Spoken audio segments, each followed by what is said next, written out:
Las personas son terriblemente indulgentes. No comprenden lo que les han hecho. Estamos en un cambio de época, en un punto en el que Occidente puede quedarse de brazos cruzados y no hacer nada, o bien podríamos tener un papel importante en el futuro. Lo que los bancos hicieron es reprochable. Por este motivo hubo tanta indignación contra la codicia de los banqueros, porque les dimos dinero supuestamente para ayudarles a prestar dinero a otros, pero decidieron usarlo para pagarse bonos. ¿Bonos por qué? ¿Por batir el récord de pérdidas?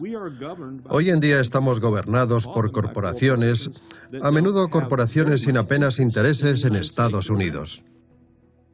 No sé qué le pasó a Estados Unidos que hizo que todo se echara a perder.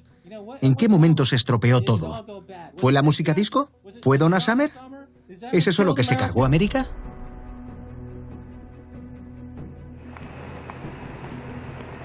Estamos entrando en la edad de la consecuencia.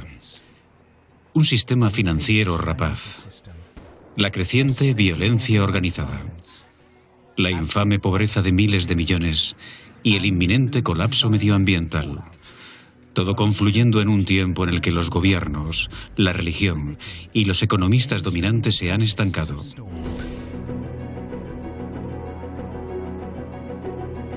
Guerra, conquista, hambre y muerte. Los 4 jinetes del apocalipsis ya vienen.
Esta película no busca conspiraciones. Esta no es una película para infundir miedo. Esta no es una película para culpar a los banqueros o a los políticos. Es una película que cuestiona al sistema que hemos creado y sugiere maneras de cambiarlo. Durante cientos de años, los sistemas han sido modificados sutilmente, manipulados e incluso corrompidos frecuentemente para servir los intereses de unos pocos. Hemos aceptado continuamente estos cambios, ya que el hombre puede acostumbrarse a vivir bajo casi cualquier condición. Esta característica que nos ha permitido sobrevivir es la característica que nos han reprimido. La mayoría de las sociedades tienen una élite. Y estas élites tienen el poder. La manera de tener el poder no es solamente controlando los medios de producción, sino controlando el mapa cognitivo, el modo en el que pensamos. Y lo importante en este sentido no es tanto lo que se dice, sino cómo se dice. Los poderosos han manipulado nuestro mapa cognitivo durante cientos de años. Pero en 1989, un teórico informático llamado Tim Berners-Lee llevó a cabo con éxito la primera comunicación entre un cliente HTTP y un servidor. Internet había nacido. Desde entonces se ha desatado un tsunami de información instantánea, accesible y disponible de manera gratuita. De la misma manera que la imprenta de Gutenberg luchó por el control del mapa cognitivo con la Iglesia y la élite real, hoy Internet está empezando a cambiar los gobiernos, las finanzas y los medios de comunicación. Estamos en la cúspide del cambio. Pero para representarlo, primero debemos entender las cosas que no se han dicho durante tanto tiempo. Para entenderlas, necesitamos el contexto de aquella gente que dice la verdad delante del delirio colectivo, porque entender algo es liberarse de ello.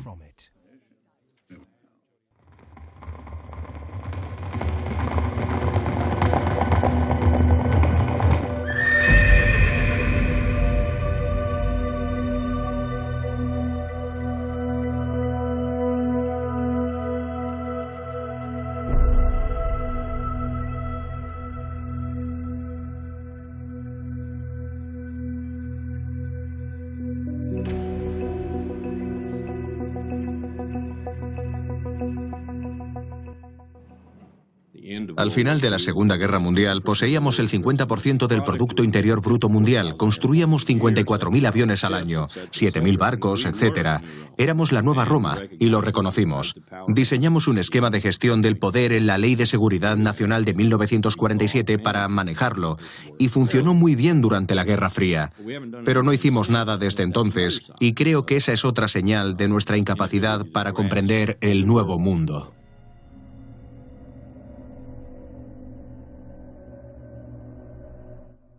Los imperios no terminan o empiezan en una fecha exacta, pero sí terminan, y Occidente aún no ha negociado los términos del desvanecimiento de su supremacía. Al final de cada imperio, con el pretexto de renovarse, las tribus, ejércitos y organizaciones aparecen y devoran la herencia cultural del antiguo superpoder, normalmente desde dentro. En su ensayo The Fate of Empires, el soldado, diplomático y viajero teniente general Sir John Glabb analizó el ciclo de vida de los imperios. Encontró similitudes muy importantes entre todos ellos. Un imperio dura cerca de 250 años o 10 generaciones. Desde los primeros hasta los actuales, obsesionados con el consumo, que suponen una carga para el Estado. 6 edades definen la vida de un imperio. La edad de los pioneros, la edad de los conquistadores, la edad del comercio, la edad de la prosperidad, la edad del intelecto, terminando con el pan y circo en la edad de la decadencia. Hay características comunes en cada edad de la decadencia. Un ejército indisciplinado y desbordado. La ostentación de riqueza. La desigualdad entre ricos y pobres. Un deseo de vivir de un estado inflado. Pero quizás la característica más significativa de todas es la degradación de la moneda. Ambos, Estados Unidos y Gran Bretaña, comenzaron con un estándar de oro y plata, abandonado hace mucho. Roma no fue diferente. Así que comenzaron con un patrón muy sólido, basado en el estándar de la plata. Pero a medida que se corrompía, yendo más y más lejos, el denario romano llegó a un punto en el que era básicamente una moneda de cobre. Aprendieron a bañarla en plata y cuando comenzó a circular el recubrimiento de plata se desprendía. Al final, todos los senadores que en algún momento representaron a gente solo se interesaron por su riqueza. La riqueza de un gran imperio siempre impresiona, pero bajo la superficie, el deseo descontrolado de dinero, poder y posesiones materiales da lugar a que el deber y el servicio público sean reemplazados por líderes y ciudadanos que pelean por el botín. Históricamente, todas las señales de decadencia del imperio empiezan a producirse. Algunas son más agudas que otras. Esta crisis financiera y económica actual, este tipo de cosas, siempre acompaña a la decadencia del imperio. La gente en Roma se distraía constantemente con las luchas de gladiadores y los políticos lo sabían. Cuando había descontentos entre la población, celebraban un gran evento y creaban nuevos eventos con montones y montones de gladiadores. Y nosotros hacemos eso cada día, y esa es la característica común de la decadencia de los imperios. Y así hoy en Estados Unidos, por ejemplo, ves un énfasis tremendo en todo tipo de programas de televisión que distrae a la gente de lo que realmente está pasando. Los deportes forman parte de esto como lo era en los tiempos de los gladiadores. Nos han adormecido, aletargado y lo hemos aceptado. Los áurigas romanos ganaban vastas sumas de dinero, al igual que nuestras estrellas del deporte. En el siglo II, uno de ellos, llamado Cayo Apuleyo Diocles, acumuló una fortuna de 35 millones de sextercios en premios en efectivo, equivalente a varios miles de millones de dólares hoy en día. Curiosamente, hay otra profesión que es laureada desproporcionalmente cuando un imperio decae. Los romanos, los otomanos y los españoles hacían célebres a sus cocineros. Y esto de nuevo es tipificar el final de un imperio, donde las cosas estaban tan bien. Tenemos este último impulso o entusiasmo de que solíamos ser importantes y nos sentíamos importantes y ya no nos sentimos así. Todo el mundo lo está buscando. Bueno, está en la mejor comida, o la mejor ropa, o la mejor música, o las mejores películas, o un reality, u otra revista. Pero nunca puedes tener suficiente de lo que no necesitas. Lo que necesitas es una fuerte convicción moral que se extienda por toda la sociedad y la integridad reinará. Hay una gran apatía, hay una gran amoralidad, incluso de una naturaleza política, lo que implica que hay muchísima gente a la que no le importa nada. Y también es natural esta entropía. Cualquier organismo vivo, y un imperio lo es, por supuesto, muere con el tiempo. La pregunta es, ¿cómo muere? ¿Muere en una violenta cascada de eventos o muere durante un largo periodo de tiempo? La generación del baby boom nació en esta edad de decadencia. Quizás han roto inconscientemente el contrato intergeneracional tácito. Mediante el consumismo sin límites, el encarecimiento de las casas y el deseo de eterna juventud, la generación del baby boom ha despilfarrado la herencia de las generaciones futuras. Mi generación, la generación después de mi generación, creo que hemos olvidado esa pequeña frase en el preámbulo de la Constitución que dice «y nuestra posteridad». De repente solo importó el nosotros y punto. La generación del baby boom, de la que soy parte, ha llevado a cabo la peor distribución de capital en la historia de la humanidad. Hemos tenido petróleo barato, o energía barata, mejor dicho.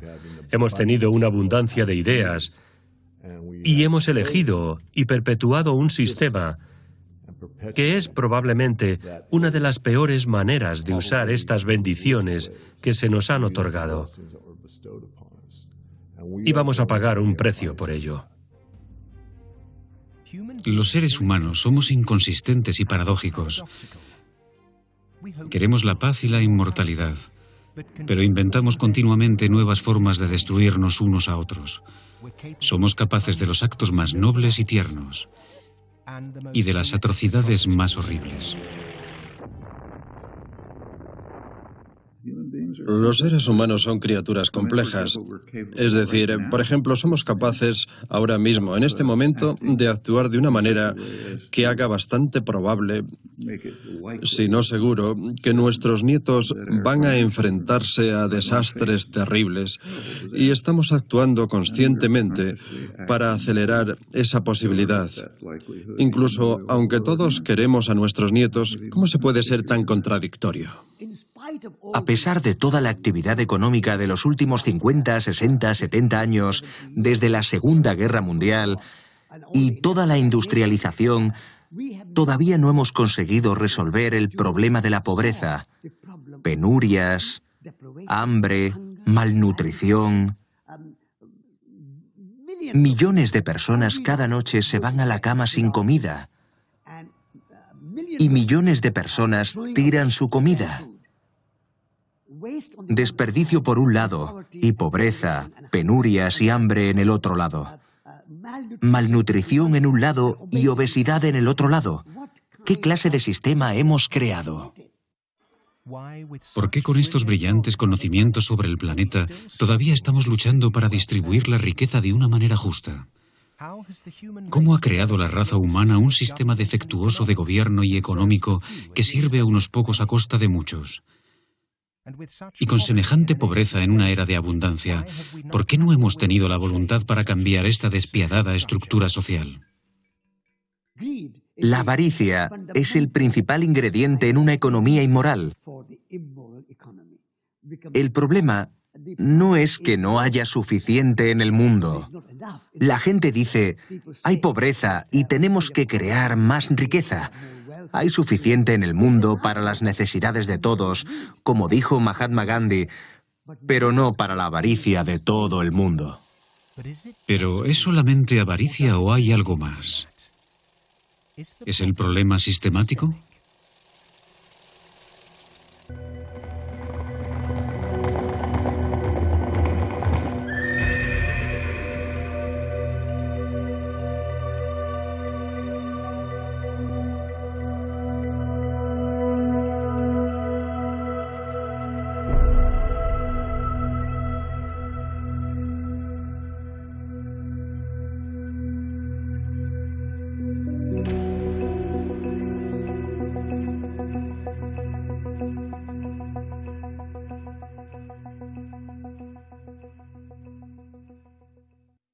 Como civilización hemos recorrido un gran camino.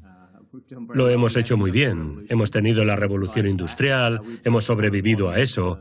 Hemos construido mucha tecnología militar moderna, hemos sobrevivido a eso hasta ahora.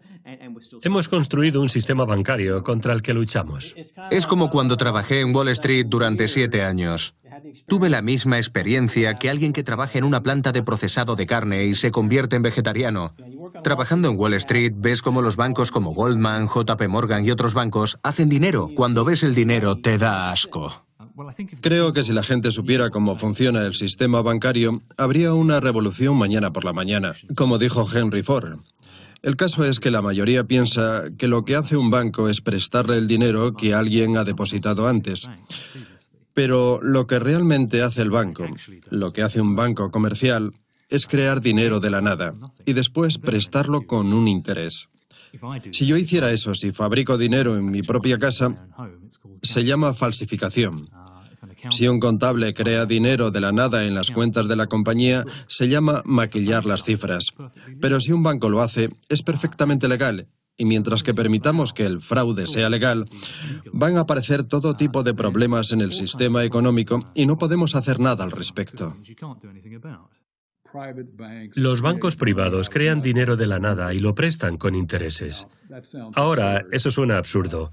Cuando doy clase a los estudiantes de segundo año sobre dinero y la banca y cómo los bancos nunca se lo creen. Y tienes que explicárselo una y otra vez. Si los bancos crean dinero, lo hace, y así es como sucede. Y es absurdo, y tienen razón cuando dudan que eso esté pasando de verdad. Pero lo es.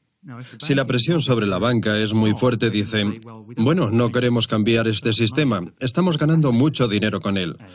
Lo que tenemos que hacer es intentar convencer a la gente de que es su culpa, que sus demandas salariales son muy altas y por eso tenemos mucha inflación. O la gente especula con las casas y por eso los precios de las casas están subiendo. Lo que no van a decir es que esto está pasando porque los bancos están creando dinero de la nada. Pero ¿cómo es que hemos terminado en un sistema en el que los bancos tienen el poder de crear dinero? Desde 1971, cuando el presidente Nixon sacó a Estados Unidos de lo que quedaba del estándar de oro, el mundo ha trabajado bajo un sistema de dinero conocido como fiat. El dólar, la libra, el euro, es todo dinero fiat. Fiat es una palabra latina que significa hágase. Hay una ley que hace que esta divisa gubernamental sea dinero. De hecho, sin apoyo legal y el hecho de que debemos pagar impuestos con este dinero, un billete de dólar o el dígito que representa el dólar no tendría tanto significado. Solo el gobierno tiene el poder de emitir dinero fiat, pero los bancos pueden crearlo a través de los préstamos. Durante los últimos 40 años, desde que el sistema de dinero fiat se convirtió en una norma global, el suministro de dinero ha crecido exponencialmente. De hecho, hemos visto el mayor crecimiento en el suministro de dinero en la historia. ¿Pero quién se beneficia? Por supuesto, los que tienen el poder de emitir el dinero, gobiernos y bancos. Después, las compañías y los individuos que obtienen el dinero antes. Pueden gastarlo antes de que el precio de las cosas que quieren comprar aumente para reflejar el nuevo dinero en circulación. En otras palabras, obtienen servicios, productos y activos baratos.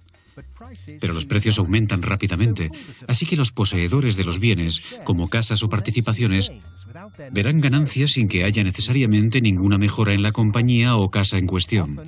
Muchas veces esto da lugar a burbujas especulativas. Pero ¿qué pasa con los que están en la base de la pirámide? Los que tienen salarios o ingresos fijos, los que viven en áreas remotas o los que tienen ahorros. Cuando el nuevo dinero creado se ha filtrado hasta ellos, los precios de las cosas que quieren comprar ha aumentado. Sus ahorros les sirven para comprar menos cosas. Sin embargo, sus salarios no cambian. En algunos casos tienen que endeudarse solo para permitirse las cosas que antes podían permitirse comprar, lo que significa que tienen que volver a los bancos. En realidad, este proceso de crear dinero solo redistribuye la riqueza desde la base de la pirámide a la cima. Y así, esta brecha que crece continuamente entre los ricos y los pobres se hace más y más y más grande. Cuando abandonas el patrón oro y adoptas una divisa de dinero fiat combinada con un sistema bancario de reserva fraccionaria, terminas creando deuda más rápido de lo que jamás podrás producir para respaldar esa deuda. Así que con el tiempo te convertirás en un estado de la deuda. Y eso es lo que ha pasado en Estados Unidos. Por cada dólar del Producto Interior Bruto, por ejemplo, en Estados Unidos, se crean ahora cerca de 5,5 dólares de deuda. Porque esto es lo que pasa cuando una economía da la vuelta y vuelca.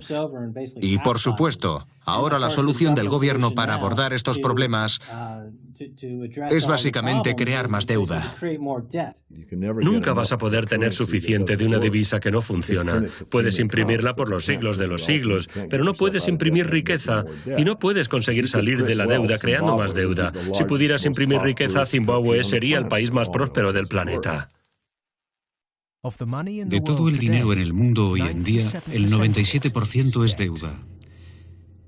El filósofo francés Voltaire dijo una vez: todo el papel moneda volverá finalmente a su valor intrínseco, cero.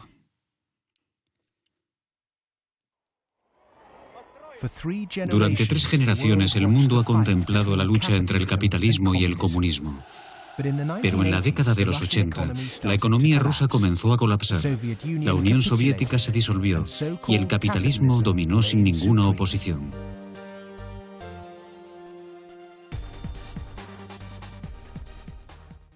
Antes de 1989, había una batalla entre el comunismo y el mercado. Y en esa batalla había una sensación como de no expongamos los defectos de la economía de mercado.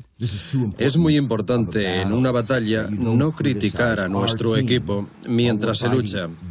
Y si su equipo, el autoritarismo socialista, es incapaz de proporcionarle a la sociedad un bienestar, estaba muy claro que si tienes que elegir entre estos dos, ¿cuál es el mejor? El comunismo falló antes por varias razones. Era ineficiente, había una falta de respeto por los derechos humanos y demás. Así que el capitalismo occidental ha seguido triunfando, pensando, nuestro adversario ha fallado, lo que significa que lo estamos haciendo todo bien. Ambos sistemas están intentando hacer algo que es básicamente imposible, crecer eternamente, y ambos van a fallar. Uno falló primero. El capitalismo va a fallar después, o está fallando ahora. América está ahora mismo en una posición muy interesante, porque en sus últimos 200 o 300 años de historia ha sido una cultura y un país que ha asumido que los recursos se podrían expandir. Si había algún problema, trataba de solucionarlo haciendo el pastel más grande. Ve al oeste, muchacho, haz el pastel más grande para que todo el mundo tenga una porción más grande. Ahora se enfrenta a un mundo donde posiblemente los recursos son más limitados y donde se va a tener que dividir el pastel y hacerle daño a la gente, y eso es algo para lo que no está preparado. ¿Cómo se ha alejado tanto el país de las intenciones de sus padres fundadores? ¿Cómo se ha distorsionado tanto el sueño americano? Durante los últimos 30 o 40 años, el capitalismo ha tomado esta forma extrema y se debe en gran parte al economista Milton Friedman, de la Escuela de Economía de Chicago, a Ronald Reagan, a Margaret Thatcher y a otros que creyeron en las políticas que animaban a la gente a asumir grandes deudas, fomentaron la privatización y la instauración de gobiernos más pequeños, pero ejércitos más grandes. Así que realmente el gasto del gobierno aumenta.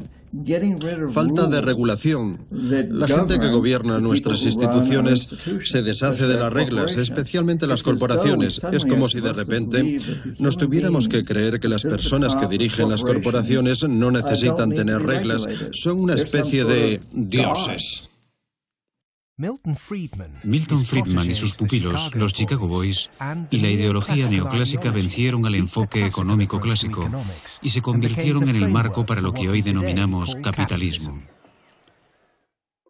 Hay 2 enfoques económicos principales que determinan cómo los humanos manejamos el mundo y distribuimos la riqueza. Estas son la escuela clásica y la neoclásica. La escuela clásica favorece una menor interferencia del gobierno, una mayor autonomía personal y reconoce que los humanos no pueden funcionar sin recursos naturales. La escuela neoclásica, que desprecia más los recursos naturales, cree que el gobierno debe manejar la economía, solucionar los problemas sociales y dejar que el mercado libre se encargue de distribuir la riqueza.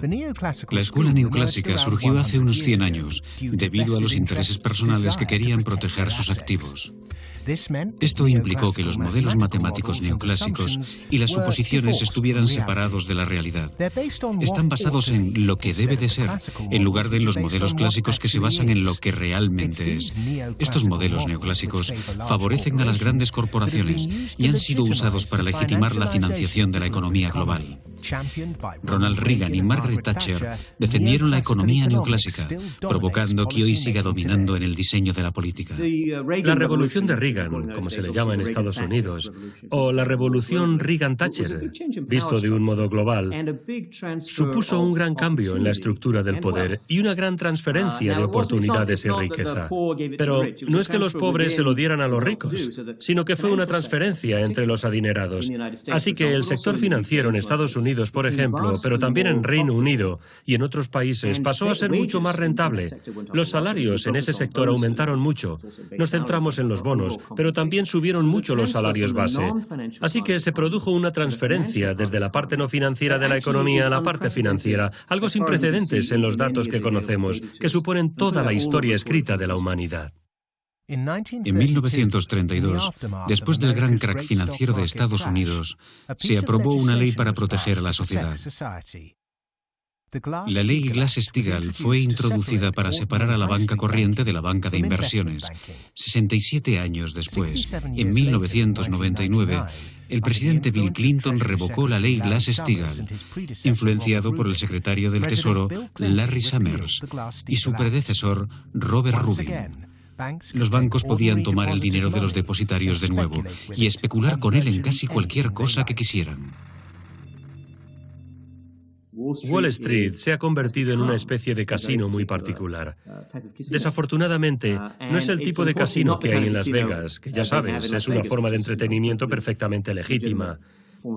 Es un casino que tiene unas repercusiones increíblemente negativas sobre el resto de la sociedad. Así que no es solamente perder tu dinero en unas cuantas noches locas. Las organizaciones pierden el dinero, lo que repercute en toda la sociedad, provocando una pérdida de empleos masiva. Este juego de apuestas descontrolado produjo que todo el sistema financiero global estuviera a punto de colapsarse. Los bancos son ahora demasiado grandes como para fracasar, con balances y obligaciones de deuda mayores que el PIB de países enteros. Occidente no estaba preparado y los banqueros se reunieron con los gobiernos que se encontraban desorientados y aturdidos. Tenéis que rescatarnos. Necesitamos dinero. Si no nos dais dinero, todo se vendrá abajo. ¿Qué vais a hacer con cientos de millones de personas que han perdido todo lo que tenían en sus cuentas bancarias? Tendréis que hacer frente a una revolución. Así que soltad el dinero. Pedid prestado el dinero. Pedidlo. Creadlo de la nada y dádnoslo para que podamos afrontar nuestros problemas y no hundirnos. O si no, y eso fue lo que hizo el señor Huck Colson en el Congreso de Estados Unidos. Simplemente fue un día y les dijo: necesitamos 700 millones de dólares y los necesitamos ahora. En un sistema capitalista se supone que el gobierno debería ser pequeño, pero hoy el Estado está más inflado y es más agresivo que nunca. Los individuos y las compañías deberían de trabajar en un mercado libre. Las empresas buenas son recompensadas con beneficios y las empresas con fallos con la quiebra. Pero durante la crisis de 2008, la gente vio el sistema económico occidental dividido, lo cual les habían dicho que nunca pasaría. Socialismo para los ricos, capitalismo para los pobres. Y en Estados Unidos, por ejemplo, los bancos en apuros fueron rescatados por el gobierno. Eso es socialismo. Y la gente se queja del socialismo en el resto de América. Y aún así, este es el país más socialista en el mundo ahora mismo. Tenemos un sistema que no es un sistema capitalista exactamente. La gente rica comete errores y no son castigados. La gente pobre comete errores y es castigada, o incluso peor. Puede que no hayan cometido ningún error y se les obliga a pagar por los errores de los ricos. Cuando el contribuyente paga los gastos por la inapropiada especulación de los bancos, entonces, de repente, la economía deja de servir al ser humano. Y el ser humano pasa a servir perpetuamente a las amorales organizaciones financieras.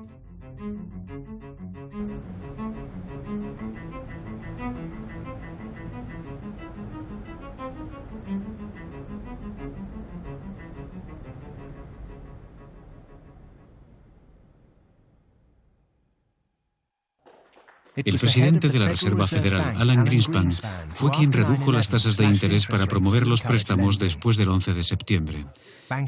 Los banqueros necesitaban nuevos participantes para mantener el flujo de dinero en un sistema que se había convertido en un esquema piramidal global. Todo este nuevo dinero entró en el mercado inmobiliario. Los precios de las casas crecieron. Las madres primerizas se vieron forzadas a volver a su puesto de trabajo para pagar hipotecas enormes y el sueño angloamericano se redujo a la especulación inmobiliaria. El mercado inmobiliario en Occidente no se centra en la propiedad. El mercado inmobiliario existe en Occidente porque es la única manera de que la gente corriente pueda salir adelante. Y la gente corriente no puede seguir adelante sin sus salarios. Hemos creado una burbuja económica enorme alrededor de la vivienda y esto absorbe una gran cantidad de capital. Un capital que se podría invertir en auténticas innovaciones en la economía y lo usa para especular. Es interesante, si hablas con gente de Alemania, por ejemplo, no ven una conexión entre tener una propiedad y una predisposición por la democracia. Hay mucha gente que vive de alquiler allí y están perfectamente cómodos con esa situación.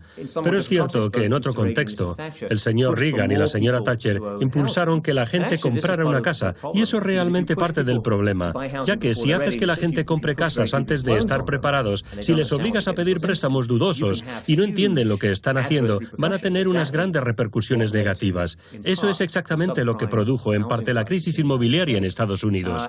Eso no tiene nada que ver con la democracia, es solamente una mala idea económica. El avance que tuvo lugar alrededor del año 2000 en Estados Unidos se produjo cuando los banqueros se dieron cuenta de que los pobres eran honestos. Se dieron cuenta de que si eres pobre, si no eres rico, tienes un conjunto de valores diferentes y piensas que una deuda es una deuda y es algo que tienes que pagar. Y la gente intentará pagar sus deudas, incluso si las deudas no son válidas. Incluso aunque las deudas sean más de las esperadas, incluso aunque no puedan pagarlas. Cuando las instituciones bancarias y de préstamo preparan los contratos con tasas de interés flexibles, creo que sabían al principio que estos problemas iban a volver después, cuando la gente no pudiera pagar las hipotecas.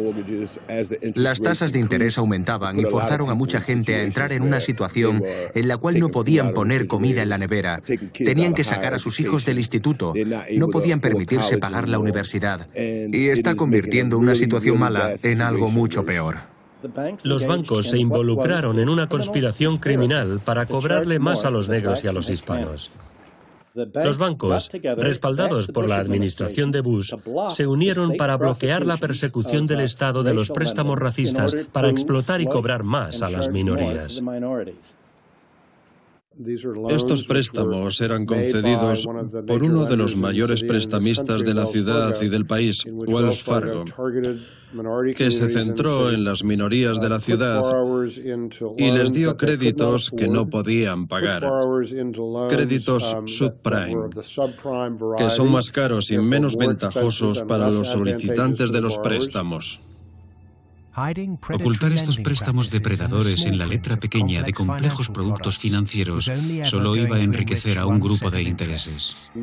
Muchas de las comunidades de afroamericanos de la ciudad estaban cobrando importancia. Se estaban llevando a cabo actividades para el desarrollo. Veíamos signos de vitalidad en muchas de estas comunidades. Y los resultados de los embargos y los préstamos subprimes de esta empresa y de otras dañaron el progreso y lo pararon. No han venido al centro del problema. Si vienes al centro del problema, lo ves. No han visto el problema. Si no vienen al centro, se quedan fuera. Es como ver la portada del libro y mirar su exterior, pero si no lo ves por dentro, nunca sabrás de qué va el libro. Así que no se preocupan de nadie excepto de ellos mismos, porque si no vienen al centro del problema y lo ven, no están intentando ayudar. Lo que ha pasado en Baltimore es solamente un ejemplo de lo que está pasando en todo el mundo. Podemos considerar esta injusticia como un asunto racial. Pero cuando lo examinamos detenidamente, podemos ver que hay algo más importante aquí que la raza: el beneficio. No es un accidente. Por ejemplo, la falta de regulación en nuestra industria financiera que originó tal desastre. La industria financiera tenía grupos de presión sobre cada congresista. Pagaban a 5 personas por cada congresista para persuadirles y explicarles que debían aprobar la legislación que favorecía a la industria financiera. La gente pobre, que estaba devastada, no tenía ese dinero. No podían contratar a 5 personas por congresista. Así que nuestra forma de democracia es un campo de juego desnivelado.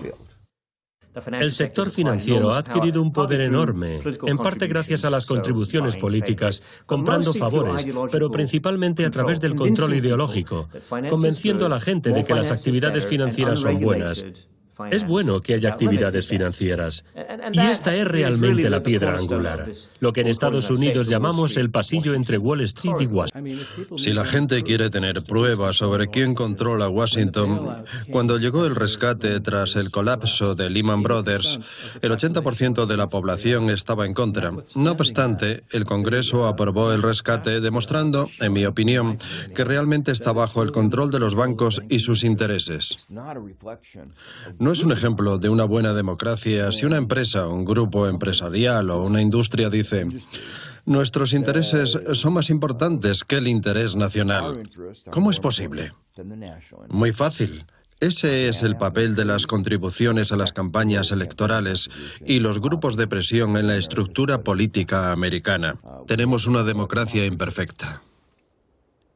Esto es una oligarquía mejorada, en el sentido de que su principal mecanismo de control es, por así decirlo, convencer a la gente de lo que necesitan de verdad. Por ejemplo, los 6 grandes bancos de Estados Unidos, con su particular estructura actual y su escaso nivel de regulación. Pero si no existieran, si intentásemos cambiar esa situación, ocurrirían todo tipo de desgracias. Y esto no es un chantaje. Parece un chantaje, pero nos convencen de que no es un chantaje, sino de que así funciona el mundo y no podemos hacer nada para cambiarlo. Si dices que quieres regular la Reserva Federal, estás diciendo que el sector financiero y Wall Street deberían estar regulados. Pero Wall Street tiene derecho a vetar quién se convertirá en la cabeza de la Reserva Federal. Si le otorgas derecho de veto a los reguladores de Wall Street, si escoges a los reguladores bancarios dentro de la propia industria bancaria, puedes olvidarte de llamarlo regulación. Es una desregulación. Y si lo llamas regulación en vez de desregulación, estás usando el doble pensar de Orwell. La democracia es el gobierno del pueblo. La plutocracia es el gobierno de los ricos. En un estado plutocrático, la desigualdad social es alta. La movilidad social es baja y gracias a la continua explotación de las masas, los obreros encuentran realmente difícil escapar de la pobreza. El movimiento por la igualdad de voto de principios del siglo XX abolió un sistema en el que los ricos tenían más votos que los pobres. Pero hoy, los grupos de presión lo han anulado y han reducido el sistema político americano a una cámara de compensación para las preocupaciones de los poderosos. La maquinaria de Goldman Sachs utiliza sus beneficios para comprar influencias en Washington para poder cambiar las leyes y hacer más fácil ganar dinero en Wall Street, para utilizarlo para comprar más influencias en Washington. Es una maquinaria retroalimentada de manera ilícita que continúa creciendo como un parásito de la economía y continúa matando a su huésped. Famoso por decir que hacía el trabajo de Dios, Goldman Sachs es uno de los bancos de inversión más influyentes del mundo. Perdonen, no pueden grabar aquí. Tienen que... Sus graduados suelen ocupar posiciones de gran influencia en gobiernos y bancos centrales. En septiembre de 2008, apenas un mes antes de la caída del mercado financiero, Goldman, supuestamente un pilar del mercado libre, cambió su actividad bancaria de inversión a comercial. Eso significaba que ya podía acogerse a la protección estatal, el socialismo de los ricos. Goldman Sachs es muy eficiente en lo que hace. Su tarea es hacer dinero. Y hacen que ladrones de bancos como Willy Sutton parezcan simples aficionados. Son ladrones de bancos gigantes, pero es legal. El sistema está creado de tal forma que lo puedan hacer. En los últimos años han estado vendiendo valores hipotecarios que sabían que no tenían ningún valor. Vendían estos productos a clientes inconscientes y ganaban muchísimo dinero con ello. Mientras tanto, apostaban a que iban a perder, porque sabían que lo que estaban vendiendo estaba podrido. Así que aseguraban sus déficits de crédito y otros valores con la enorme compañía de seguros AIG, y eso significaba que estaban asegurando Goldman Sachs contra el fracaso de los productos que vendían. Durante la crisis de las hipotecas de alto riesgo americana, los brokers de Goldman, Michael Swenson y Josh Baum, consiguieron un beneficio de $4.000 millones vendiendo hipotecas basura. Respaldados por Dan Sparks, Goldman se refería a su posición como el gran corto plazo e invertían en contra de sus clientes. El senador Carl Levin citó al presidente ejecutivo de Goldman Sachs para que testificase bajo juramento en el subcomité del Senado. Se ha hablado mucho sobre el supuesto título masivo de Goldman Sachs contra el mercado hipotecario estadounidense. El hecho es que nuestras posiciones a corto plazo en productos hipotecarios durante 2007 y 2008 no fueron significativas. No tuvimos títulos masivos contra el mercado hipotecario y por supuesto que no apostamos en contra de nuestros clientes. Empleando el gran corto plazo, Goldman consiguió miles de millones de dólares en 2007. De momento se han ido de rositas a pesar de este atraco a mano armada. Así que ahora están libres, son más importantes, son más ricos, han conseguido los mayores beneficios de su historia. Unas bonificaciones cuantiosas. Se lo han montado bien. Gran parte de lo que están haciendo probablemente no lo hacen en beneficio de la economía. ¿Existen objeciones para que personas con un talento genuino ganen mucho dinero si aportan algo nuevo y tangible al mundo, si asumen grandes riesgos con su propio dinero y realmente nos traen a todos una mayor prosperidad? En el mercado libre, si tengo la brillante idea de que, por ejemplo, puedo hacer que un coche avance con trozos de hierba y produzco ese coche, mi motivación quizás sea ganar algo de dinero. Pero si el mercado dice, Dios mío, este es el mejor automóvil que ha inventado el hombre, y yo gano millones de dólares, no solo he cumplido conmigo mismo, sino que he sido útil a todo aquel que necesite un medio de transporte. Ahí reside la grandeza de nuestro libre mercado. Es la paradoja de que puedes ayudarte a ti mismo y a la vez ayudar a los otros. ¿Pero qué porcentaje de los ciudadanos han conseguido mejorar su prosperidad gracias a la bonificación de un banquero? La Sagrada Catedral de St. Paul, en Londres, fue el telón de fondo con el que el vicepresidente y portavoz de Goldman Sachs, Lord Griffiths, aportó información sobre el pensamiento de algunos banqueros. El devoto cristiano defendió el robo de esas bonificaciones. No soy una persona que pierda la esperanza. Soy una persona con esperanza y creo que debemos tolerar las desigualdades como el medio para conseguir mayor prosperidad y oportunidades para todos. Una visión fundamental del cristianismo, y diría que también del Islam, y ciertamente también del judaísmo, es que la riqueza debe ser compartida. El dinero tiene que ser compartido. No te lo puedes llevar. Desde ahí parten muchos conceptos sobre la justicia y la economía y todo lo demás. Pero lo hemos perdido y, en cambio, tenemos a la gente acumulando cada vez más y más.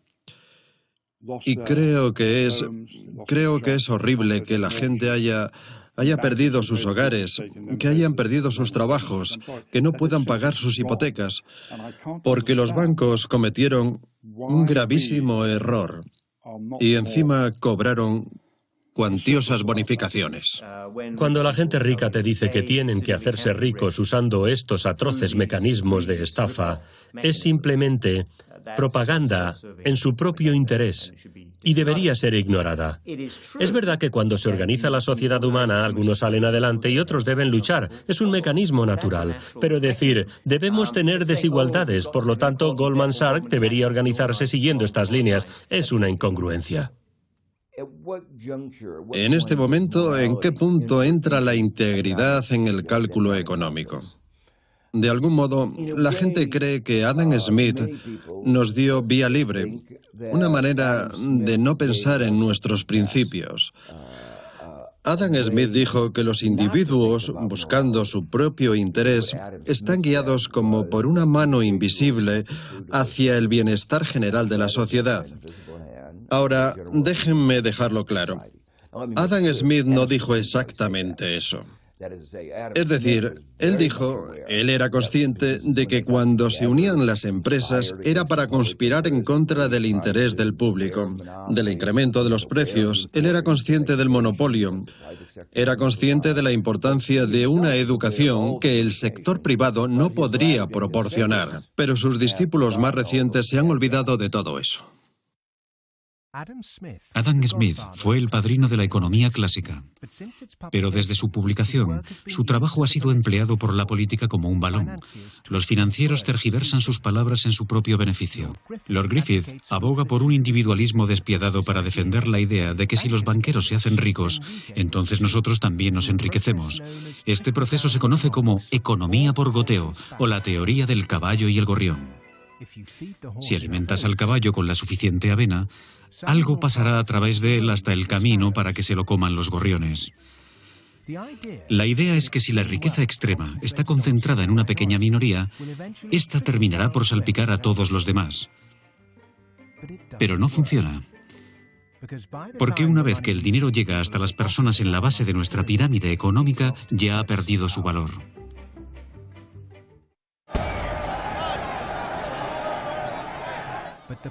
Pero ahora el público está confundido y no saben por qué nuestros líderes políticos han permitido que esto ocurriera. Naturalmente quieren saber por qué. Porque nuestros procesos políticos tienen muchos defectos. Tienen muchos defectos porque dependen de los grupos de presión y de las contribuciones a las campañas electorales.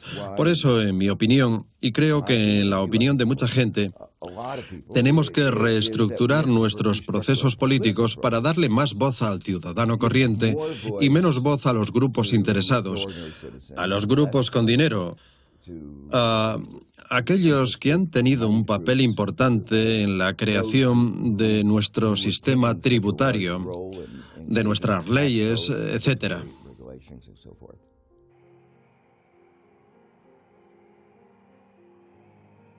Me planté en la puerta de la casa de Colin Powell. Le miré y le dije, ¿y ahora qué, jefe? Y me dijo, ¿qué quieres decir? Y le dije, ¿y ahora qué? ¿Qué vas a hacer? Voy a escribir un libro. Le dije, ya sé que vas a escribir un libro, pero no te vas a dedicar a ello el resto de tu vida. ¿Qué será lo próximo que hagas? Y dijo, quizá un puesto en el gabinete. Pero primero dinero. Y dije, ¿dinero? Y él dijo, sí, millones. Es la única manera de conseguir un puesto de secretario en el gabinete del gobierno americano. Los demócratas y los republicanos están comprometidos con los intereses empresariales y hasta que no salden esa deuda, nunca tendremos una república bien gobernada.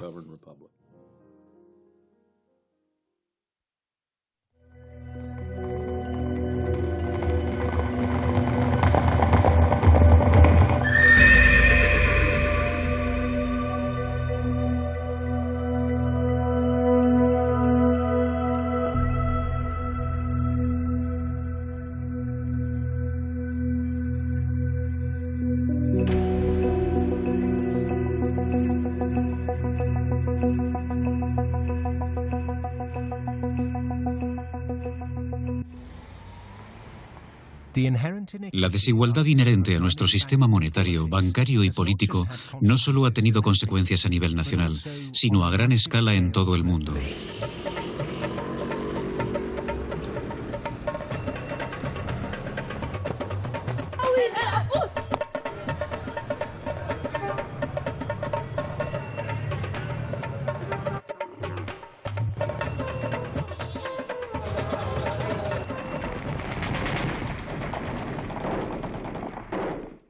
Los líderes occidentales han defendido su campaña militar en Irak, Afganistán y Pakistán como una obligación moral. ¿Pero existen otras razones para justificarlo? El primer beneficiario de la política exterior americana es el ejército, particularmente aquellos que proveen las armas y el equipamiento. El ejército habrá ganado guerras, pero ¿cuál ha sido el éxito de su principal objetivo? ¿Erradicar el terrorismo? Los ataques de los drones no solo fallaron, sino que crearon más extremismo. Han ayudado a la radicalización de la juventud en la frontera del noroeste y también en ciertas zonas del Punjab y de Pakistán. Porque una vez tras otra, y a veces, ya sabes, existe el sentimiento de que América lo hace deliberadamente para desestabilizar Pakistán. No estoy seguro de ello, pero las personas que apoyan estas políticas deberían saber que cada vez que matas a 10, por así llamarlos terroristas, creas a 500 más, porque ellos ven los ataques de los drones como un ataque al Estado soberano de Pakistán. Si los que realmente querían eran eliminados, no necesitaban ese gran operativo militar en Swat, que convirtió a los habitantes del distrito en refugiados internos. La población de Swat es de 1,8 millones y hay 2,3 millones de refugiados en el país. Han vaciado el distrito entero. Eso no hubiera sido necesario si hubieran llevado a cabo una intervención militar para atrapar a los líderes. Pero los dejaron escapar, a todos. Después del ejército, los siguientes beneficiarios son aquellos que consiguen contratos para llevar a cabo el proceso de reconstrucción. En Occidente, mucha gente se siente optimista al oír que Estados Unidos está inyectando miles de millones de dólares en países en vías de desarrollo para construir infraestructuras. Pero a menudo esto tampoco parece cumplir con los objetivos que anuncian. ¿Existe otra razón por la que ayudamos a estos países? Nosotros, los economistas, hemos creado el primer imperio global real y lo hemos hecho principalmente sin el ejército. Trabajamos de muchas maneras, pero quizá la más común es que llegamos a un país del tercer mundo con recursos que codician nuestras empresas, como el petróleo. Y entonces conseguimos para este país un préstamo del Banco Mundial o de alguna de sus organizaciones. Sin embargo, ese dinero nunca llega al país. En cambio, se va a nuestras empresas para que lleven a cabo sus proyectos en ese país. Infraestructuras, plantas de energía, autopistas, polígonos industriales, cosas que solo benefician a unas cuantas familias adineradas del país, a la vez que a nuestras empresas. Las infraestructuras que se han llevado importantes préstamos del Banco Mundial y del IMF y en las que se han empleado medios de los países occidentales solo han beneficiado a la élite y a la clase feudal, pero no han beneficiado a las personas.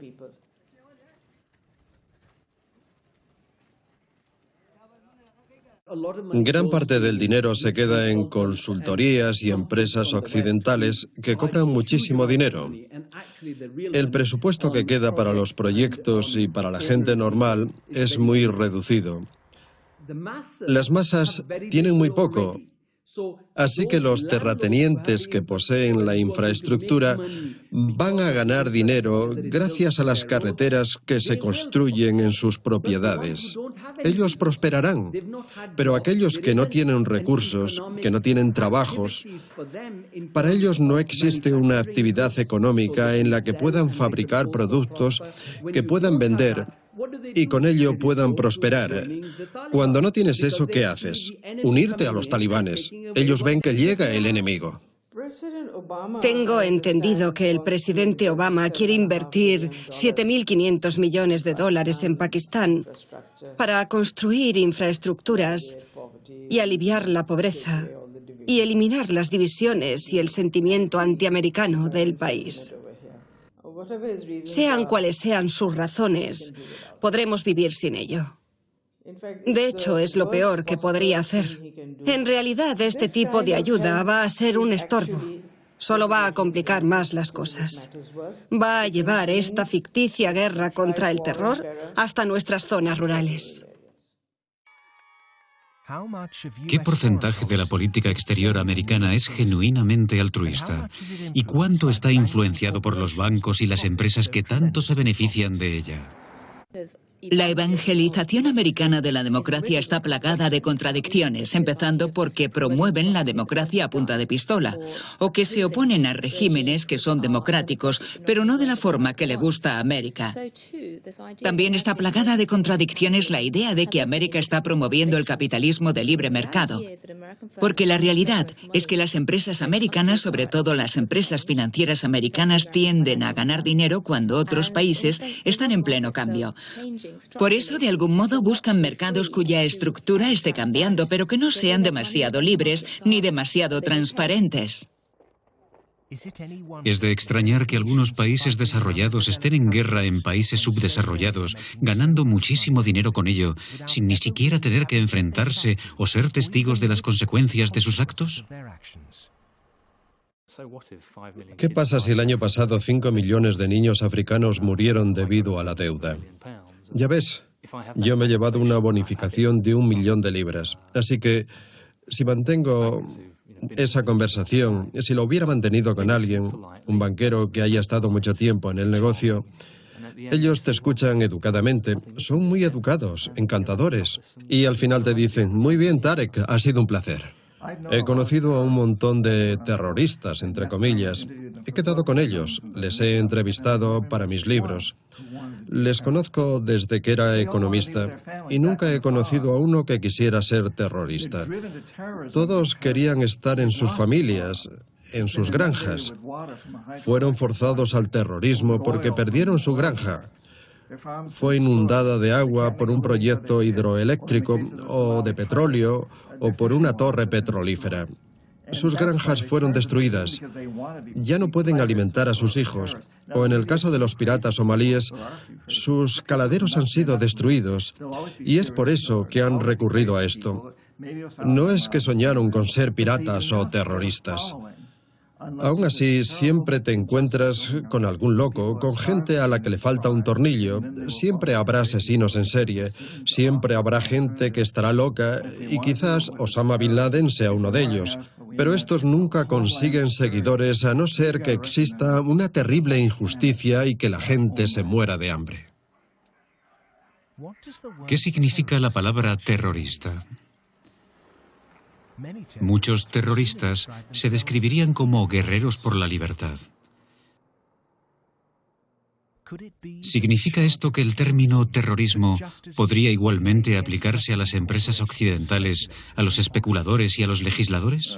Cuando hablamos de terrorismo, hablamos de lo que nos hacen a nosotros, no de lo que nosotros les hacemos a ellos. Lo que ellos nos hacen puede ser bastante horrible, pero ni siquiera es una pequeña parte de lo que nosotros les hacemos a ellos. Por ejemplo, el 11S fue un importante acto terrorista. El peor atentado terrorista de la historia, pero podría haber sido peor. Imagínense que Al-Qaeda hubiese bombardeado Washington, bombardeado la Casa Blanca, matado al presidente, instaurado una dictadura militar y hubiera traído a un puñado de economistas que hubiesen llevado a la economía a su peor momento de la historia. Eso hubiera sido peor que el 11S. Y no lo estoy inventando, ocurrió de verdad, en Sudamérica, concretamente en Chile.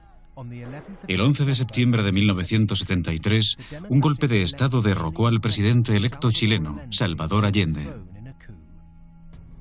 Se estableció una dictadura bajo el mando de Augusto Pinochet, que gobernó hasta 1990. Se suprimió cualquier disidencia política. Miles de personas fueron encarceladas o asesinadas. ¿Quién estuvo involucrado en aquel primer 11 de septiembre? No es difícil encontrarlos. Estaban en Washington, en Londres, etc. Pero eso no está en la agenda, eso no cuenta. Uno de los principios de nuestra ideología es que nunca debemos ver nuestros crímenes, sino que debemos exaltarnos en los crímenes de otros y en la nobleza que demostramos al oponernos a ellos.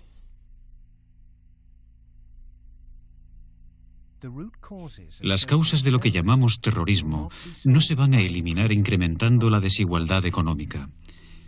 Si los gobiernos quieren realmente acabar con el terrorismo, deben comenzar con una reforma estructural real en casa. Mientras los imperios financieros persigan acuerdos de deuda e infraestructuras para obtener un beneficio, Occidente seguirá exportando la injusticia a través de la economía. Millones serán desterrados. El terrorismo crecerá. Y el neocolonialismo continuará acabando con más y más vidas por todo el mundo.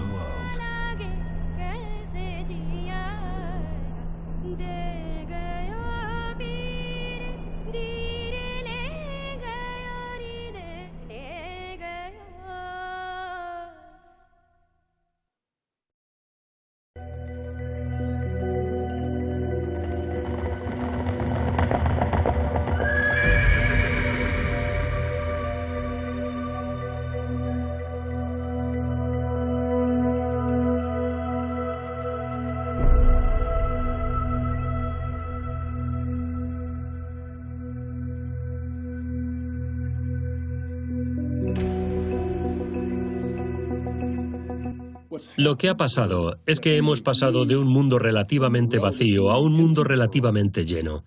Es decir, que estaba vacío de personas y de cosas, y ahora está lleno de personas y de cosas.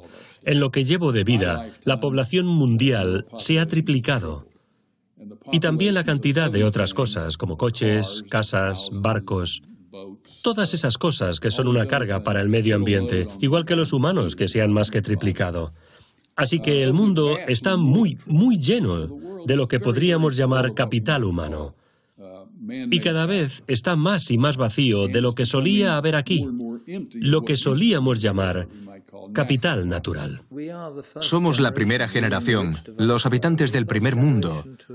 Somos la primera generación que ha llegado al tope de beneficios reales que aporta el crecimiento económico. Durante cientos de años, la mejor manera de aumentar la calidad de vida humana ha sido aumentar las condiciones de vida materiales. Eso es lo que ha provocado el aumento de la esperanza de vida, el aumento de la felicidad y de otros aspectos relacionados con el bienestar. Pero actualmente el incremento de estos factores ya no está ligado al crecimiento económico. Y aunque la esperanza de vida en los países del primer mundo sigue creciendo, ya no está relacionada con el crecimiento económico de un país. Y lo mismo para el aumento de la felicidad y el bienestar. La paradoja es, cuanto más crecemos, más pobreza creamos. Nuestro sistema económico es egoísta y parece que aún le falta descubrir algún truco. Y mientras continuamos saqueando el capital de la tierra, ¿es el momento de replantearse la definición occidental de progreso? Cuando pienso en el futuro del mundo, lo veo igual que Shell. Tienen una de las mejores entidades estratégicas del mundo, privada o pública, y Shell ha propuesto dos planes de acción. Uno se llama Blueprint, y es obviamente una estructura corporativa donde los líderes mundiales se reúnen para pensar en cosas como la transformación de la energía, el calentamiento global, el decrecimiento de los combustibles fósiles, etc.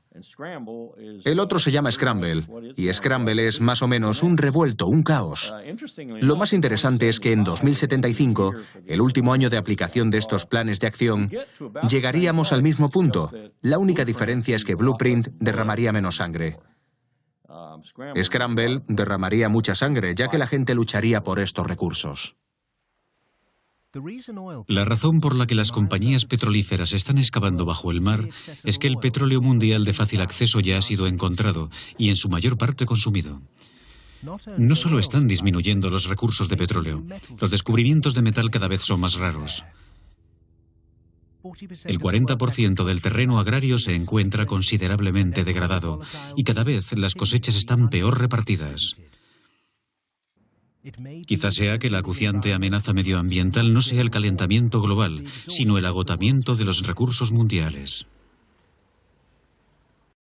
Vamos a luchar para encontrar suficiente terreno como para producir los bienes agrícolas necesarios para una población que, según la ONU, será de 9.000 millones. Vamos a tener que luchar mientras se agotan los combustibles fósiles no renovables. Creo que Shell dice que para 2075 ya no quedará nada. Y vamos a luchar por el agua y otros recursos valiosos que son necesarios para la vida y nuestra economía. Y esto podrá ser, como Shell dice, un proyecto común, en el que los líderes mundiales trabajen juntos y compartan los recursos, o puede ser un desastre. Y Shell casualmente apuesta por el desastre. Igual que la incapacidad de los baby boom de pensar en las próximas generaciones, en un mundo de recursos decrecientes, nuestra desfasada mentalidad competitiva podría tener devastadoras consecuencias. Nuestro sistema económico fomenta el deseo de ser mejor que el prójimo, la competencia y la comparación, mientras que el progreso conseguido por el ser humano a través de los siglos ha estado, en gran parte, basado en la cooperación. En cualquier especie, en casi cualquier especie animal, siempre existe la posibilidad de un gran conflicto, porque en cualquier especie todos los miembros tienen las mismas necesidades. Así que pueden luchar entre ellos por comida, por refugios y territorios, por parejas sexuales y todas esas cosas. Pero los seres humanos siempre hemos tenido la otra posibilidad. Tenemos la posibilidad de ser la mejor fuente de apoyo, de amor, de ayuda y de cooperación, mucho más que cualquier otro animal. Por lo tanto, los demás pueden ser lo mejor o lo peor. Puede ser mi peor rival o mi mejor soporte. En una sociedad progresista, para alcanzar nuestras necesidades económicas, sociales y culturales, debemos pasar de la globalización a la localización. Los beneficios de un sentimiento compartido de camaradería, responsabilidad y objetivos, y de una vida guiada por la producción, no por el consumo, conseguirán nuestra felicidad y satisfacción. De hecho, deberíamos preguntarnos, ¿el actual estilo de vida consumista nos ha hecho felices? Creo que si a alguien que viviese en el siglo XIX le hubieran dicho que tan solo 100 años después la gente viviría con estas extraordinarias condiciones de riqueza y comodidad, es decir, con calefacción, la posibilidad de tirar la cantidad de comida que tiramos, se imaginaría que estaríamos viviendo en un maravilloso estado de armonía social y que todo sería de color de rosa.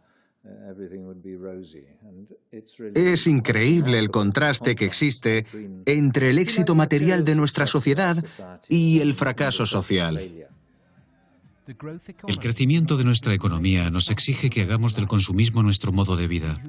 Ambicionamos ser el más rico del cementerio y reemplazamos nuestra insatisfacción espiritual con ir de compras. Como era de esperar, la venta de antidepresivos se ha disparado. La realidad es que la economía mundial durante los últimos años y gran parte de mi vida se ha basado en el ejército o en producir artículos que la mayoría de la gente no necesita y que realmente no quiere, pero que necesita tener. El consumismo está motivado por nuestra extraordinaria naturaleza social. Queremos tener buenas cosas para lucirnos bien delante del prójimo. Está motivado porque experimentamos nuestra vida a través de los ojos de los demás. Si sienten vergüenza, o pena, u orgullo, y quizá envidia, todo eso. Así que los productos son una manera de mediar en la relación entre tu persona y los demás en esta rígida jerarquía. Lo que se han resentido son las relaciones humanas, la vida familiar, las cosas que realmente nos importan. Y al final, lo único que hace felices a los seres humanos no es el dinero.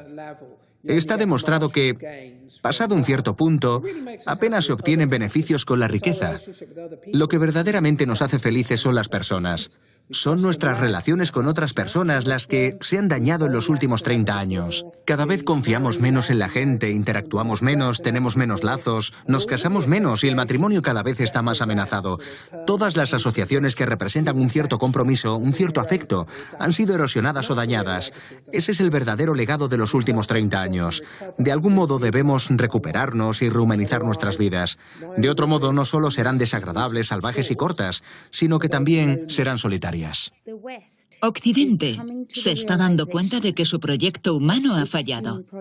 En Occidente estaban convencidos de que si presionaban a la gente a realizarse como individuos, a acumular éxitos individuales, conseguirían una sociedad exitosa.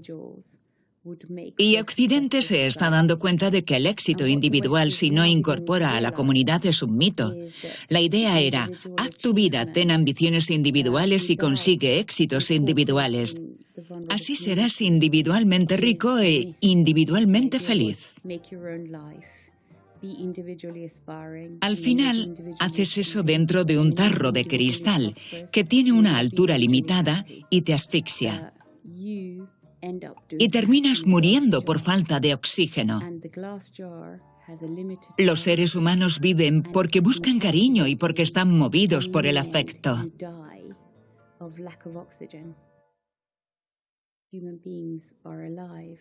Por lo tanto, si el individuo exitoso está aislado, termina derrumbándose. Para encontrar un objetivo en la vida, tienes que buscar fuera de ti mismo. No importa cómo lo hagas, mientras tenga un valor positivo para la sociedad. Pero tiene que ser externo a ti. No puede ser para ti mismo. Si el objetivo eres tú, estás buscando el abismo, como dijo Nietzsche, y vas a terminar en el abismo.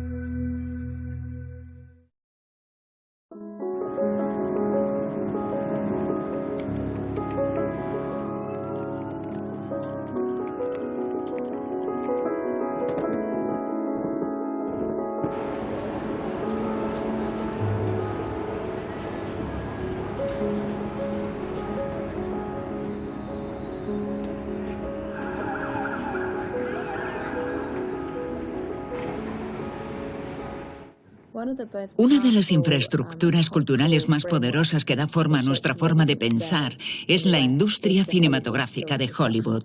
Siempre sigue un patrón cultural muy particular. Tiene un principio, tiene un desarrollo y tiene un final. Tiene drama, tensión, siempre se resuelve el conflicto, siempre están el bueno y el malo y siempre hay una historia con la que se identifican los seres humanos. Esta manera en que Hollywood se expresa y cuenta sus historias ha tenido un gran impacto en el modo en que afrontamos la crisis financiera. La gente quiere un principio, un desarrollo y un final. Les gustaba el drama que rodeó a Lehman Brothers y querían la resolución del conflicto. Y también querían a los malos, a las víctimas, así que se centraron en unos pocos individuos.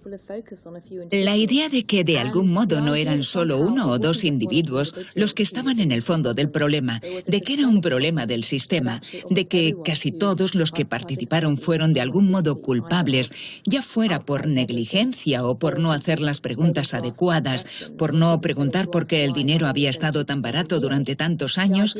La idea de que era un fallo del sistema es algo muy difícil de entender y mucho más de convertir en una buena historia.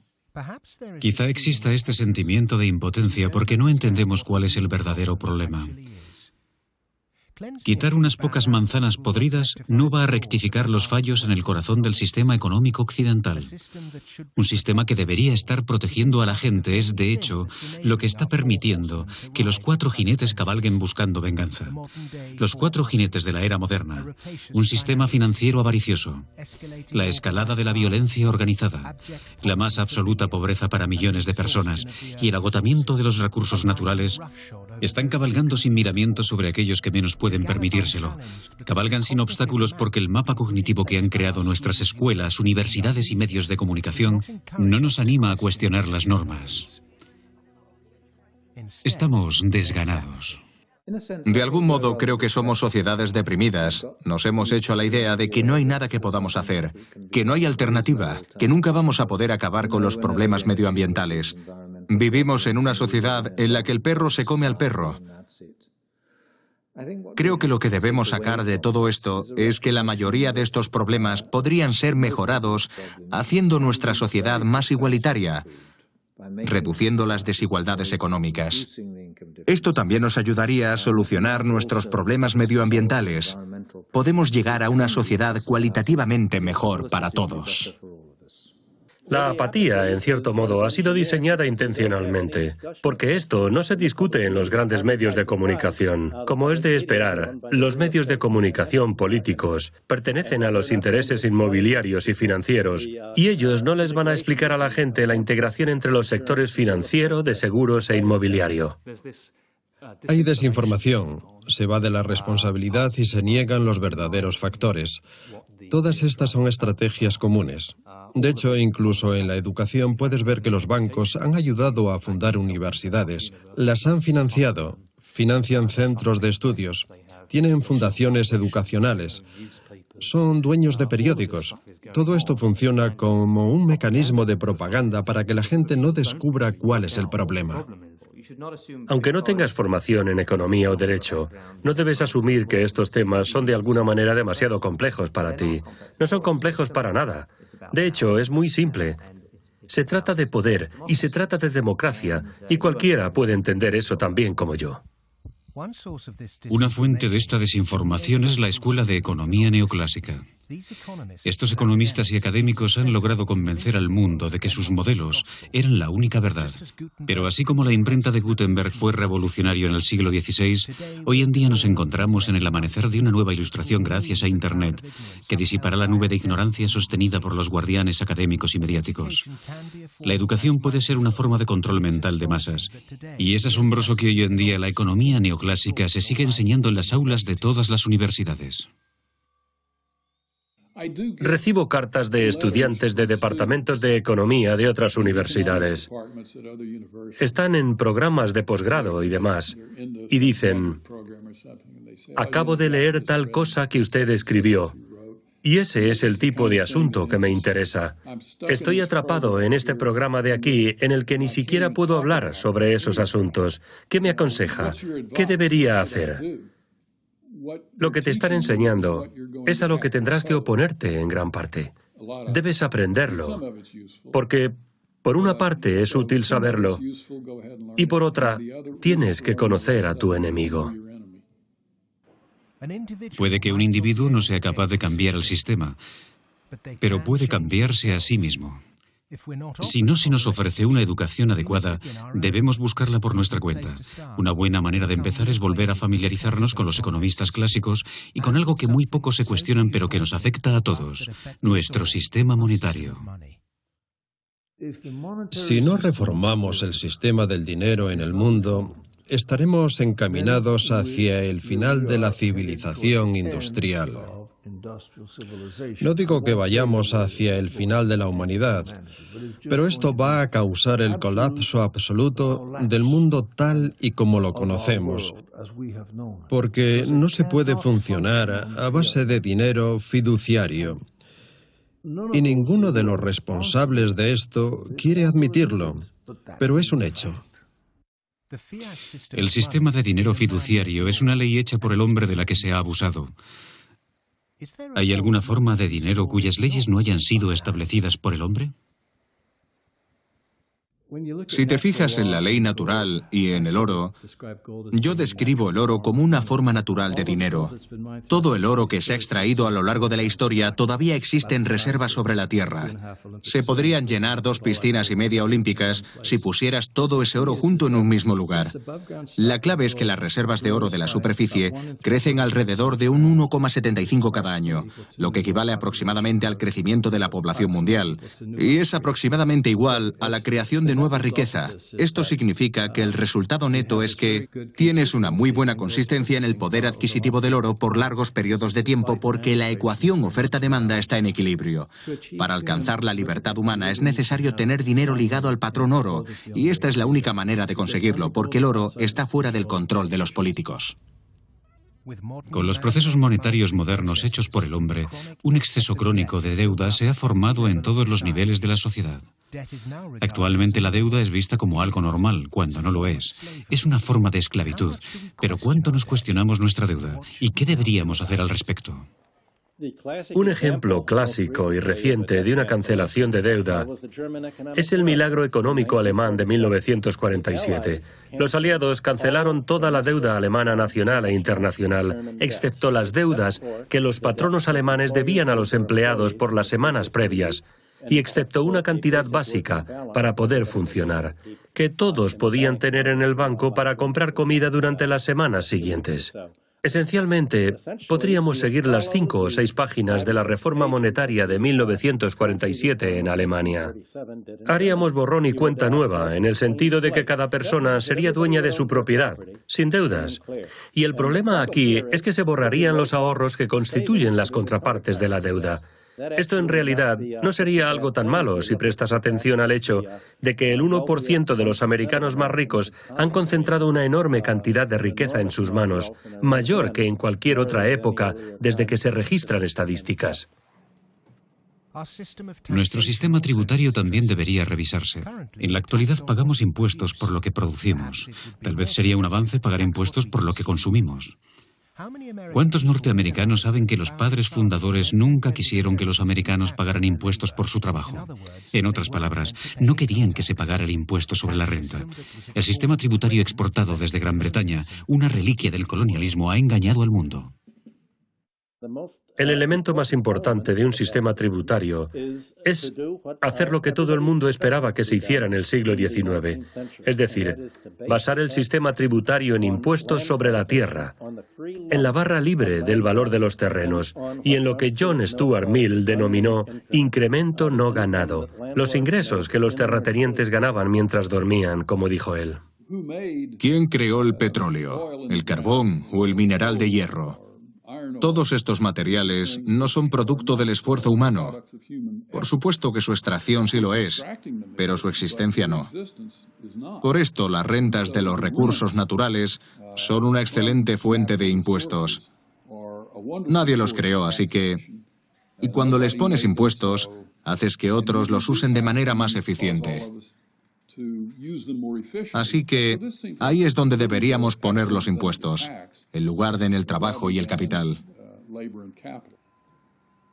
Si los gobiernos usaran este valor de los terrenos proporcionado por la naturaleza y no por el trabajo humano ni por el emprendimiento personal, el gobierno no tendría que aplicar impuestos a los salarios en la forma del impuesto sobre la renta, ni tendría que aplicar impuestos a las ventas, que se suman al coste de hacer negocios, y no tendría que añadir impuestos a las empresas. Este sistema tributario, defendido por todos los economistas clásicos, empezaría a combatir la pobreza global, ya que permitiría a los ciudadanos de países en desarrollo mantener la riqueza. En los países desarrollados empezaría a hacer frente a la crisis de vivienda y de deuda, y esto desencadenaría el tipo de emprendimiento necesario para reflotar nuestras economías. Incluso también deberíamos resucitar otro principio eterno para los trabajadores, que fue promovido durante la Revolución Industrial. La idea de que los trabajadores de una planta deben poseerla está profundamente incorporada en la cultura de la clase trabajadora. Aquí mismo, a comienzos de la Revolución Industrial, a finales del siglo XIX, la clase trabajadora simplemente daba por hecho que, por supuesto, los trabajadores deberían ser los dueños de los molinos donde trabajaban.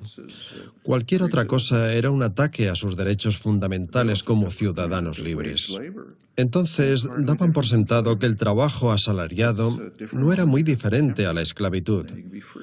La única diferencia es que el trabajo es temporal y luego puede ser libre. Una de las maneras de ser libre es poseer tu propia planta. Esto no era una visión exótica, era la visión de Abraham Lincoln. De hecho, era un principio del Partido Republicano a finales del siglo XIX. El filósofo griego Platón afirmó que la proporción de ingresos entre los empleados mejor y peor pagados en una organización no debería ser mayor de 6 a 1. En 1932, el banquero J.P. Morgan declaró que lo óptimo era no superar el 20-1. Sin embargo, hoy en día la diferencia de salarios entre los mejor y peor pagados en corporaciones globales puede ser mayor de 500-1 o de 1000-1. Cuando tienes un rango de desigualdad de 500-1, es como si los ricos y los pobres se convirtieran en especies diferentes, dejando de ser miembros de la misma comunidad. Los intereses comunes se pierden y, por lo tanto, es más difícil formar comunidad y tener relaciones buenas y amistosas debido a estas enormes diferencias de clase. Cuando el público descarga su indignación contra los ingresos inapropiados, la defensa común consiste en mover el debate a la esfera psicológica. Citando al economista británico Herbert Spencer, él acuñó la frase «supervivencia del más apto», y sus palabras se usan en la actualidad para justificar los excesos. La competencia en los negocios es algo bueno, pero el campo de juego debe ser similar. Los monopolistas tienen demasiado porque el sistema en el que juegan está amañado. Bajo el sistema económico actual, la aptitud de la gran mayoría de la población mundial es irrelevante. Aquellos que tienen que pagar por esta crisis no son quienes la causaron. Pero aquellos que la causaron, por supervivencia, no dudarán en tratar de marginalizar esta película como socialista o incluso marxista. Me considero capitalista. Soy un hombre de negocios y creo en los principios básicos. Por eso me horroriza ver cómo estos principios son destruidos por monarcas y monopolistas que han corrompido el sistema completamente desde dentro, en Wall Street. Y esto es completamente inaceptable. Pienso que el capitalismo puede ser factible. No es una cuestión de liberarse del capitalismo, se trata de liberarnos de esta forma de capitalismo. El capitalismo, más ampliamente entendido como economía de mercado, no solo tiene futuro, sino que no puedo imaginar el futuro del mundo sin él. Pero la cuestión es, ¿qué tipo de capitalismo? ¿Qué tipo de economía de mercado? Un sistema de capitalismo reformado, construido sobre dinero independiente, un sistema tributario basado en el consumo y no en los ingresos, y en negocios cuyos dueños sean sus empleados, podrían comenzar a construir una economía que no dependiera del crecimiento constante para pagar sus deudas. Hemos sostenido el llamado mercado libre durante siglos, pero lejos de ser libres, nos ha llevado a la destrucción de la naturaleza y la destrucción humana en un vano intento de progresar. Es absolutamente absurdo sugerir que de alguna manera en el mercado hay un límite definido científicamente que nunca debemos cambiar. Y por supuesto, eso es lo que los economistas del mercado libre quieren que creas. Porque una vez lo afirman y te han convencido de ello, además de que afirman tener la verdad absoluta porque tienen sus doctorados en económicas, entonces pueden decirte lo que quieran y tú tendrás que aceptarlo. Pero ahí es donde tenemos que plantarles cara. La política trata de dibujar los límites del mercado. Si lo piensas, muchas cosas se han sacado del mercado en los últimos 2 o 3 siglos. Hace 2 o 3 siglos podías comprar y vender humanos, trabajo infantil y otras muchas cosas que hoy en día sería inimaginable comprar y vender. A lo largo del tiempo hemos redibujado estos límites y no hay nada de malo en redibujarlos otra vez. Cosas que eran consideradas completamente razonables en la década de 1850, como vender productos químicos en cualquier esquina en la calle, diciendo que era un fármaco bueno para ti, ahora son delitos graves. Y lo mismo ocurrirá con la gestión de activos en unos 100 años. El colapso que vimos en la Gran Depresión y volvimos a presenciar a principios del siglo XXI ocurrió porque, en nombre del crecimiento, algunos obtuvieron mucho del sistema y contribuyeron muy poco. Las corporaciones multinacionales y los bancos siempre querrán crecer sin tener que compensar a las personas que trabajan para producir excedentes. En el pasado, cada vez que algunos sacaban mucho provecho habiendo aportado poco, la gente se levantaba para detener estas prácticas violentas llevadas a cabo por un enemigo tangible. Hoy la pregunta es, ¿se puede hacer lo mismo otra vez ahora que el enemigo no tiene forma y domina cada elemento de nuestro proceso económico y democrático? Claro que se puede hacer otra vez. Es una especie de ciclo. Quiero decir, no somos peones de una deuda. Puede que seamos ratones corriendo en una rueda en la jaula de alguien. El sector financiero se vuelve poderoso y organizado. Ganas mucho dinero en la banca. Es fácil ir y sobornar a los políticos. Pero la esencia de la democracia americana, es esta confrontación repetida, un enfrentamiento repetido. En la década de 1839, Andrew Jackson derrotó al segundo Banco de Estados Unidos. A comienzos de 1900, Teddy Roosevelt derrotó a J.P. Morgan y a Johnny Rockefeller. Y en la década de 1930, Roosevelt derrotó a todo Wall Street. Lo único que me hace ser optimista en vez de cínico y pesimista son mis estudiantes. En primer lugar, no percibo en ellos el deseo de trabajar en Wall Street. Más bien lo contrario. Y en segundo lugar, noto en ellos cierto desdén por la gente, cuya única motivación y aspiración es el dinero. Las crisis a las que nos enfrentamos hoy en día han sido creadas por personas. Y lo que es creado por las personas puede ser cambiado por las personas. Todos podemos transformar el mundo. Las revoluciones son filosóficas. Organizarse y evitar que los culpables camuflen los problemas reales significa que es posible embarcarse en una revolución sin sangre contra las organizaciones violentas y los crueles líderes que han destrozado la economía. Los bancos centrales, el capitalismo corrupto, la especulación inmobiliaria, el impuesto sobre la renta y la economía neoclásica han corporativizado la democracia, dificultado el progreso, descarriado el curso del destino de la humanidad y puesto en peligro el futuro del planeta. Si no nos encargamos de estos problemas, la siguiente implosión será a una escala inimaginable. Independientemente de lo que diga la propaganda, al principio del siglo XXI, el dinero barato y no regulado de los bancos centrales infló el valor de la tierra, lo que creó una burbuja económica insostenible en un mundo en el que nuevamente opera un sistema tributario corrupto que enriquece el privilegio arraigado. La economía neoclásica ha arruinado la vida de miles de millones de personas, ha tentado a todos con el conflicto intergeneracional y ha causado un sufrimiento masivo sin límites. Los seres humanos enloquecen en multitud y entran en razón lenta e individualmente. La historia está plagada de ejemplos de personas que se liberaron del yugo de la opresión para adoptar un cambio radical, solo para terminar después con gobernantes que mantuvieron el status quo. Comprender algo significa liberarse de ello. Dedicarse a una gran causa, asumiendo responsabilidad y adquiriendo autoconocimiento, es la esencia del ser humano. El mayor enemigo de un depredador capitalista y el mejor aliado de la humanidad es el individuo autoeducado, que ha leído y comprendido, pospone su gratificación y camina con los ojos bien abiertos.